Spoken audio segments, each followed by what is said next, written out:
After the boom of the Lula years, Brazil's dream of joining the global elite has fallen apart. President Dilma has been controversially forced from office. Não acho que ele é uma punição política. O impeachment é um golpe de Estado. Corruption probes and worsening economic conditions have created a toxic atmosphere on Brazil's streets. Nós não merecemos isso. Nós só temos corrupção.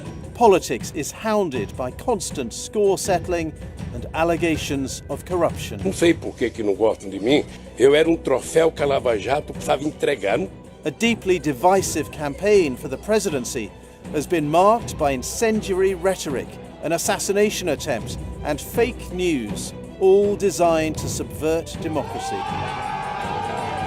Now, with the election of a controversial president, can Brazil finally put its nightmare years behind it?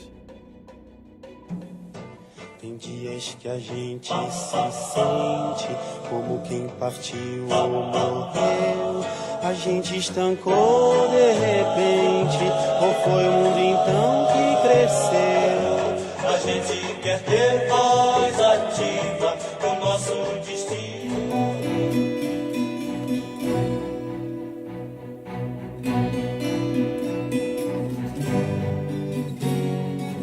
Installed as president in August 2016, Michel Temer soon began to repay his political debts. His cabinet introduced a number of toucans, centre-right, business-friendly politicians.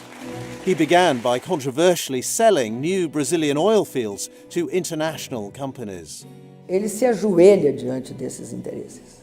Ele não atende, é diferente. Ele se ajoelha. Mesmo isso, nós somos um país que ajudou a construir os BRICS. Que respeito tem por nós hoje, dentro dos BRICS? E no G20? Nenhum respeito. Ninguém que se ajoelha é respeitado. Eu peguei uma estrada esburacada, já asfaltei quase integralmente o terreno, de modo que quem chegar vai conduzir o seu veículo governamental com toda tranquilidade, sem bater em buraco. The day he took power, he made a point of praising the work of Operation Car Wash, the federal investigation into corruption. Tomo a liberdade de dizer que a Lava Jato tornou-se referência e, como tal, deve ter prosseguimento e proteção contra qualquer tentativa de enfraquecê-la. It was a bold statement of support by a president, and one that would come back to haunt him. The latest big name to be trapped by Operation Car Wash was a man who had made his fortune out of packing meat. Joesley Batista was one of Brazil's richest businessmen. Now the investigation began leaking a series of secret recordings that Batista had made, detailing bribes to high-ranking politicians. Then, in May 2017, a bombshell. O Globo newspaper published a conversation that Batista had recorded with President Temer himself. In it, Batista was allegedly telling Temer that he was paying the disgraced politician Eduardo Cunha a monthly allowance in order to buy his silence while in prison. O que eu mais ou menos dei conta de fazer até agora? Eu estou de bem com o Eduardo. Tem que manter isso. Todo mês.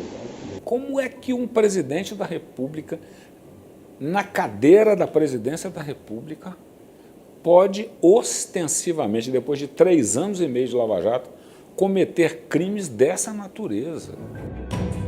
The following day, the apartment of Aécio Neves, Dilma's nemesis, was raided by police. He too had been fingered by Batista. Temer became the first sitting president in Brazil to be charged with common criminal offences. He denied the charges and claimed the conversation about Cunha was not conclusive. Não renunciarei. Repito, não renunciarei. Sei o que fiz e sei da correção dos meus atos. Exijo investigação plena e muito rápida para os esclarecimentos ao povo brasileiro. Temer managed to convince the lower house of Congress to block the allegations, which had been presented by prosecutor Jeannot. A mesma maioria que faz o meu impeachment é a maioria que transforma o atual presidente num presidente impune e fantasmagórico. Porque, por 2 vezes, a Procuradoria tenta julgá-lo. A maioria que garante que ele não seja julgado é a maioria que deu o impeachment para mim. The president's approval ratings were now catastrophic, just 3%, and amongst the young, even lower. As the election year dawned, Temer's administration limped on in disarray. Then, in February, to change the political agenda, the president made a controversial decision. He ordered the military to take over Rio's public security. For those on the right, this intervention proved welcome.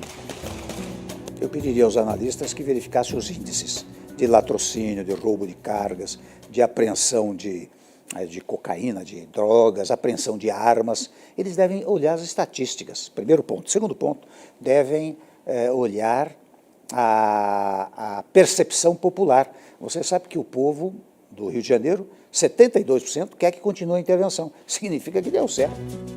But for some who lived in the favelas, the military intervention was a daily nightmare.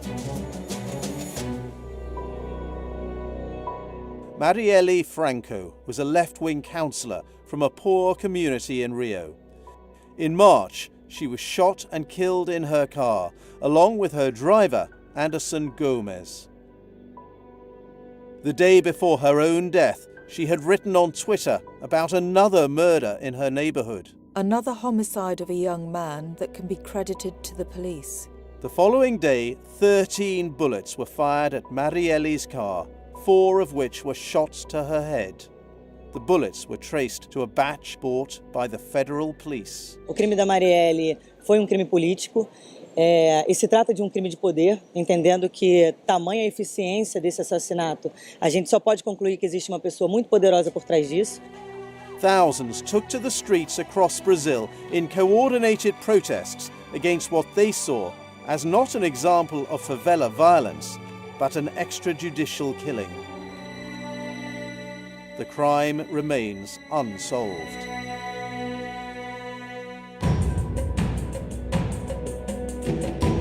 The question of where power lay in the country now entered a new phase. A massive truck drivers' strike demanding a cut in the cost of diesel paralysed the country and inflamed tensions. The truck drivers had been using the social media tool WhatsApp to organise the strike. They were keen to pressure the government to lower the price of diesel and increase freight fares. O frete está lá embaixo. As transportadoras não repassam o frete para nós. Óleo diesel aumentando toda semana. It was a glimpse of the role that social media would play in the coming presidential election. Whilst Temer had been pleading his innocence to corruption charges, events had moved more decisively against Lula. The previous year, the former president had been convicted for corruption over the case of improvements to a holiday apartment. He immediately appealed.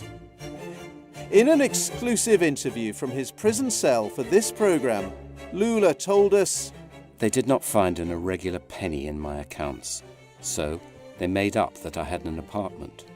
Ambitious and greedy people, including some of the richest families in Brazil, needed to get me out of the way so that I would not go back to being Brazil's president." But Judge Sergio Moro denied this version of events and told us, "Former President Lula was convicted for being the mastermind of the Petrobras scandal. About $2 billion were paid in bribes using Petrobras contracts during his presidency. The apartment is part of the bribes, which were directed for his personal benefit."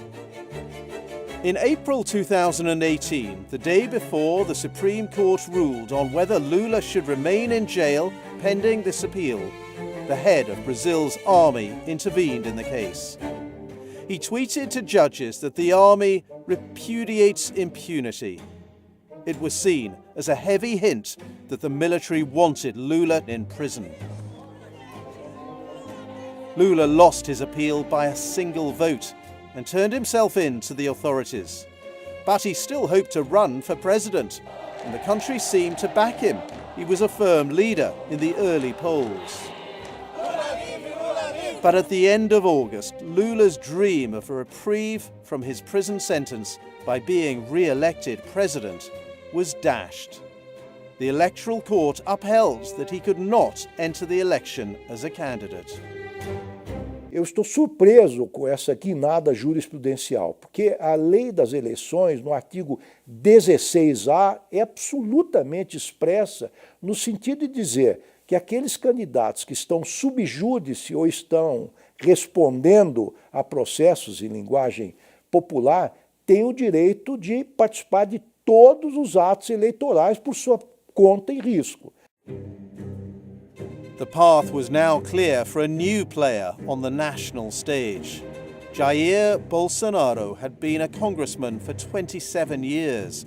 Before that, he had been a captain in the paratroopers, and he maintained strong links with the military. His politics were controversial and deeply divisive. Ele merecia isso, pau de arara. Funciona. Eu sou favorável à tortura, tu sabe disso. Isso só vai mudar, infelizmente, quando um dia nós partimos para uma guerra civil aqui dentro. Né? E fazendo um trabalho que o regime militar não fez. Matamos 30 mil. Olha, jamais isso para você que você não merece. Olha, eu espero que não. Se é esse o papo, eu te dou outra. Dá que eu te dou outra. Dá que eu te dou outra. Dá que eu te dou outra. O que depender de mim, todo cidadão vai ter uma arma de fogo dentro de casa. Não vai ter 1 centímetro demarcado para reserva indígena ou para quilombola. Mas eu não acredito que seja tudo aquilo. Pode ser que eu esteja enganado, mas eu acredito que não estou enganado. Então é uma pessoa que tem uma explosão muito forte, né? Temperamento da pessoa. Bolsonaro's campaign was deeply critical of the social policies of Lula and the Workers' Party. He championed privatization and low taxes. His hard line on crime proved particularly popular. He pledged to give police more freedom to shoot criminals, and he called for gun ownership laws to be relaxed. Above all else, he wanted a return to the type of strong authoritarian control last seen in Brazil under the generals. Then, at the beginning of September, Bolsonaro was viciously stabbed whilst campaigning and rushed to intensive care. His assailant was a lone wolf with a history of mental problems. The attack could easily have been fatal, but fortunately for Bolsonaro, he was saved by swift medical intervention. Interessante como este gesto violento, de fato, o ajudou. Primeiro, volto a dizer, porque o vitimizou. Segundo, porque permitiu uma exposição muito mais ampla dele. With Lula in jail, the Workers' Party quickly chose a new leader, the former mayor of Sao Paulo, Fernando Haddad.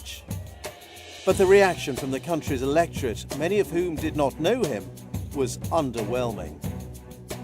Having been the victim of a violent attempt on his life, and with popular policies, especially on crime and corruption, Bolsonaro surged ahead in the polls.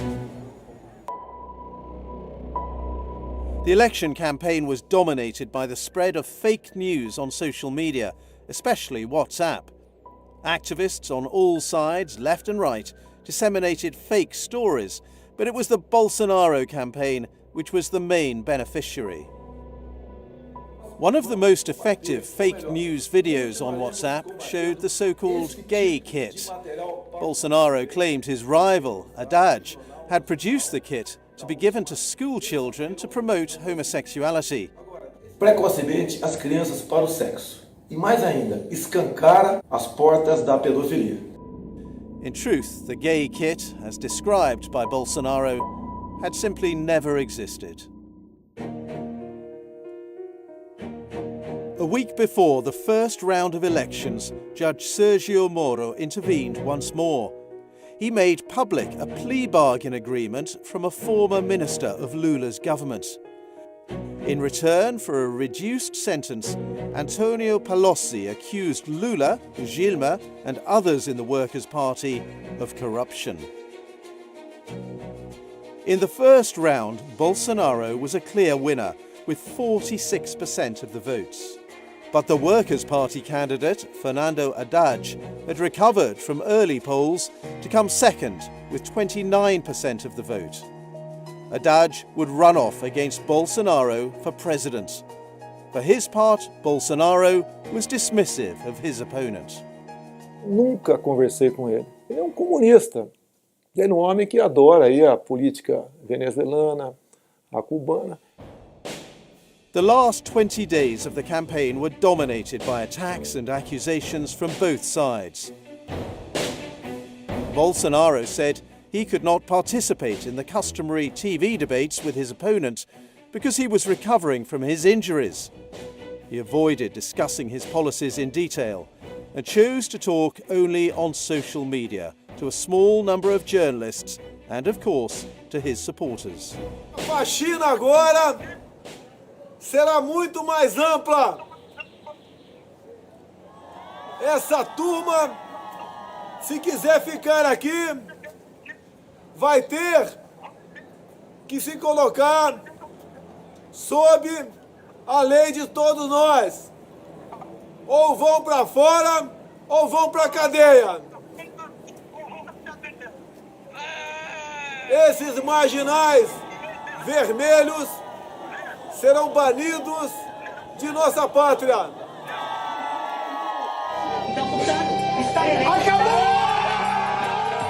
At the end of October, Brazil chose Jair Bolsonaro to be its new president. He received 55% of the vote, against 45% for Haddad.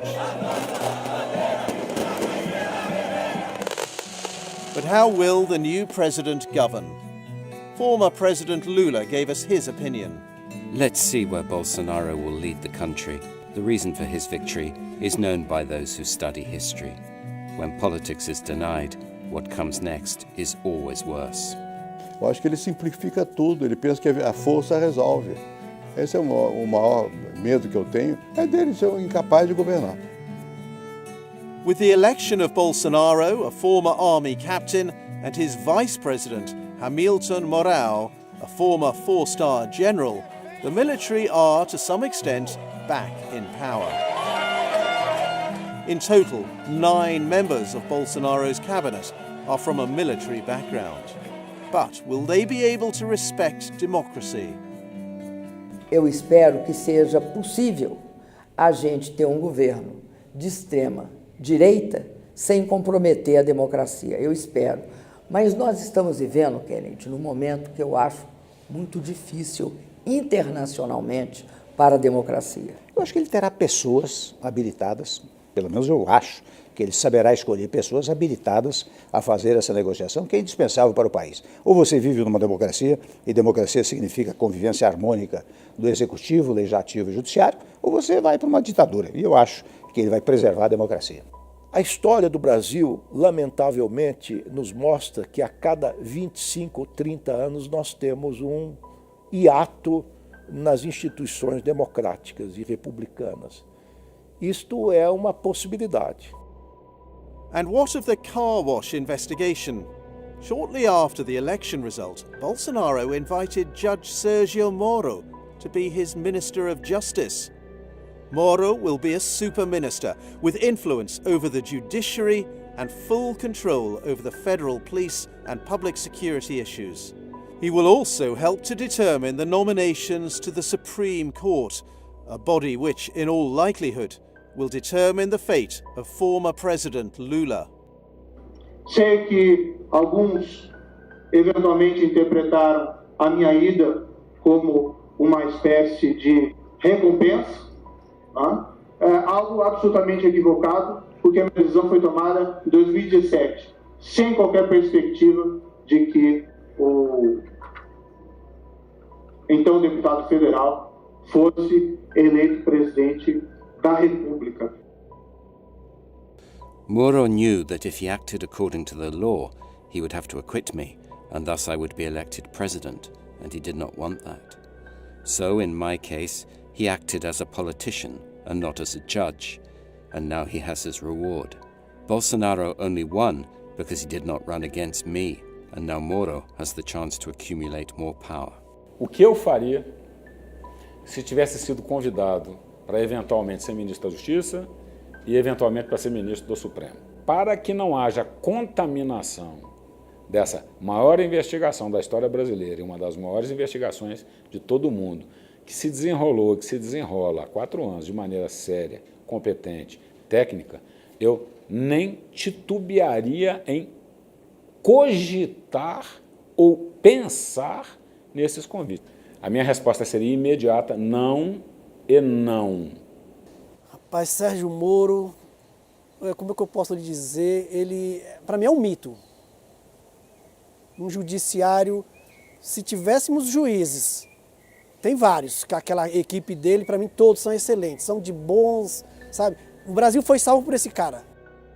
In a rare public court appearance in November 2018, former President Lula, still in prison and serving a sentence of 12 years and facing further charges of corruption, said he had been unfairly treated by Judge Moro. Eu já havia uma obsessão. Eu me considero, sabe, como procurador, um troféu. Eu era um troféu que a Lava Jato precisava entregar. Não sei por que não gostam de mim, mas era um troféu que precisava entregar. It's been a perfect storm of recession, mass protests, and political skullduggery. Having decided to tackle corruption, Brazil opened a Pandora's box with Operation Car Wash. One president is in jail, another impeached, and a third facing serious corruption charges. In his inaugural speech, the new president promised a future for Brazil free from corruption, crime, and political correctness. But the country remains bitterly divided and faces enormous challenges under this controversial leader. Can President Bolsonaro deliver? Or will Brazil always be the country with a future that never arrives?